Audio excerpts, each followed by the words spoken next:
knowing that something's wrong, that our city council and our manager are in error. Not that I don't disagree with that a city or municipality doesn't have the right to create its own garbage service, but the way that we're doing this is out of order. So I was just asked to come and speak, and I quite said I don't know what I would speak about.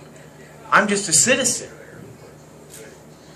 That's a good thing. Who doesn't even live in the city, but knows that something's wrong and wasn't going to just fly my mouth to everywhere I go, but try to do something about it.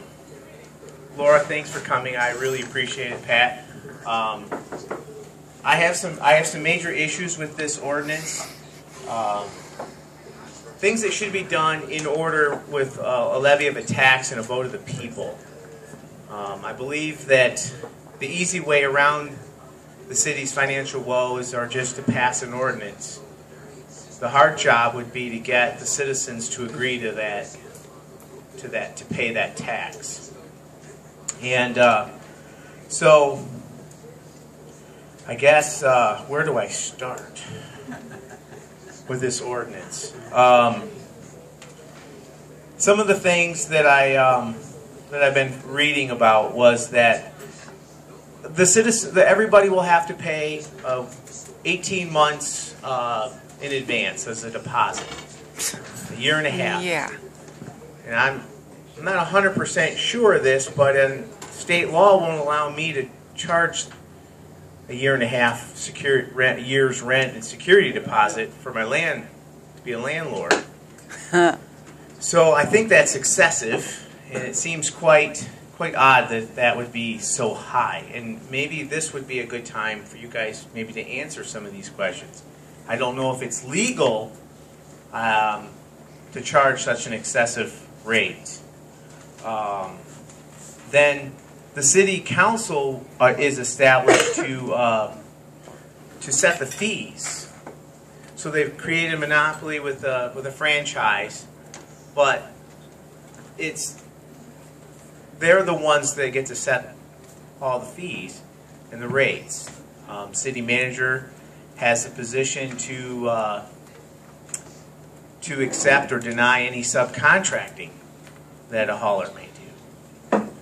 You would think if they just subcontract the job or award the franchise to somebody, if they needed help, they could hire anyone.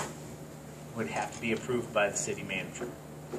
Those are some other issues. I have too many pink lines in here to wait. There's an overwhelming amount of regulation on the vehicles, where they can be parked and not parked. Some of it seems a bit fee-raising frenzy. There's some certain balance that needs to be done here, but it's ripe for abuse, and I don't like it. They charge any officer in the public working for the city can now dispense tickets and enforce an issue of notice of violation of any improper vehicle or any garbage that's out of place. So now the enforcement of the blight ordinance can be done by every single city official. And then I would believe you would have to take your citation to the city court, where you would see a city within their own court while their staff is working in the building, and then you could be called in to pay your fine, which I believe that's like a kangaroo court. It's a bit it's out of order. They've set the fees, they set the regulations, and you're now in their court. You don't have a representative court, a real legal court. The city council may, at their resolution, establish and require procedures of fees for collections of recyclable materials. So they haven't even defined recyclable. They can make it or change it. So if somebody's collecting metal or trash or refrigerators. They can now define these things and put themselves between the recycling center and the people picking up recyclables.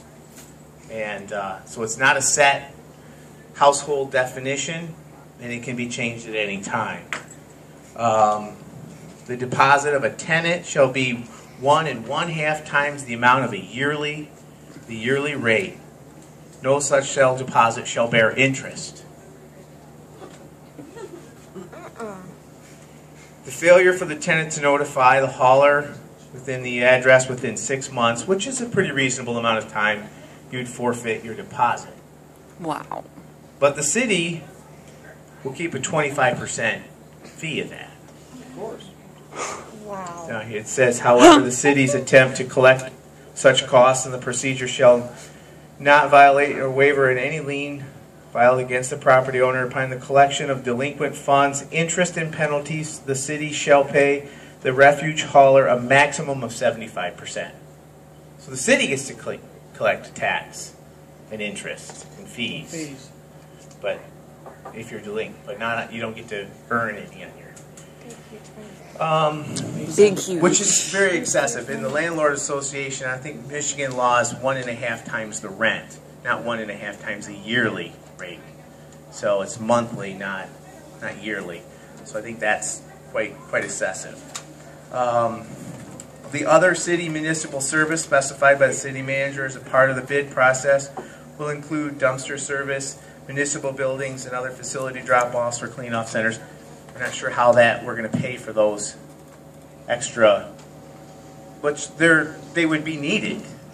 You have a downtown New Year's Eve party. Where's that garbage go? So I don't know how to answer any questions right now, so I really don't want to get anybody riled up. So it's the right of the city to determine what materials will be in the recycling. Yes, we did discuss that. Then, if I may, JC, the piece de resistance. The last section after the survivability clause at the end in section 1214.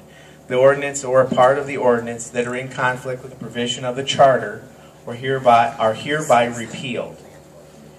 Well, the city's charter, the city that we adopted in 1997, in section 18.1, if you guys want to write that down, defines a franchise. Pretty clear. Then in section 18.2, it says granting franchise. And, well, I'll read the whole thing. The city hereby authorizes, subject to this charter and to the law, to grant franchise for the use of the right-of-way and any franchise in all new, excuse me, and renew and extend, and amendments shall be granted by ordinance